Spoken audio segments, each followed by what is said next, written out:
பாஜகவின் கிளை அமைப்பு தான் அதிமுக இன்றைய தினமும் முதலமைச்சர் அதில் குற்றம் சாட்டியிருக்காரு. இல்லை, முதலமைச்சர் இதிலிருந்து சும்மா அடிமைன்னு சொல்றதுல, கிளை அமைப்புன்னு சொல்றதுல, இதுல அவர் ஒரு பதற்றத்தை கொண்டு வருகிறார் என்பதுதான். இன்னொன்னு சொல்றார், 2.0 என்று ஆணவத்தோடு சொல்லவில்லை, அடக்கத்தோடு சொல்கிறார் என்று அவநம்பிக்கையோடு தான் சொல்றாரு. நிச்சயமா அவங்களுக்கு 2.0 கிடைக்க போவதில்லை. ஏனென்றால் இன்றைய காலகட்டத்தில் ஒரு டிஎன்பிஎஸ்சி பரீட்சையை கூட ஒழுங்கா மாணவர்களுக்கு எழுத முடியவில்லை என்றால் எந்த அளவிற்கு நிர்வாக சீர்கேடு இருக்கிறது. 2.0 எதை வச்சு சொல்றீங்க? பாலியல் பலாத்காரம், லஞ்ச ஊழல், மணல் மாஃபியா, ட்ரக் மாஃபியா, இதெல்லாம் வச்சுக்கிட்டு 2.0 என்ன அர்த்தம்? நீங்க சொல்றத சொல்லலாம், ஆனா நிச்சயமா 2.0 உங்களுக்கு கிடையாது என்பதுதான். ஓ வேணா இருக்கலாம், 0 வேணா இருக்கலாம், 2 கிடையவே கிடையாது.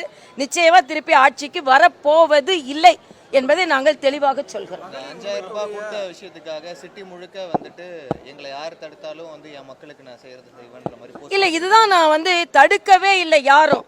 மறுபடியும் முதலமைச்சர் பொய் சொல்கிறார் என்பதுதான். ஏனென்றால் பாராளுமன்ற தேர்தல் அப்பவே தடுக்கல. இன்னொன்று, பெண்களுக்கு எது கிடைத்தாலும் நாங்கள் மகிழ்ச்சியோடு ஏற்றுக்கொள்வோம். ஏனென்றால் உங்கள் பணம் உங்களுக்கு, பெண்களின் பணம் பெண்களுக்கு, அவர்களிடம் இருந்து பெறப்பட்ட வரி பணம் அவர்களுக்கு கொடுக்கப்படுகிறது.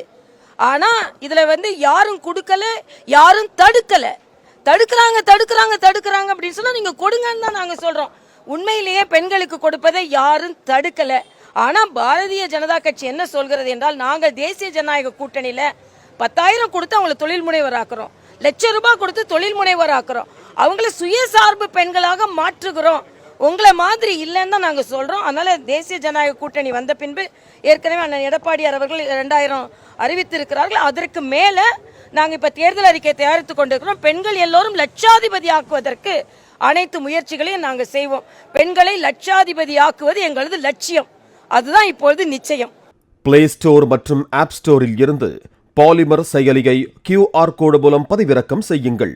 செய்திகளை உடனுக்குடன் பெறுங்கள்.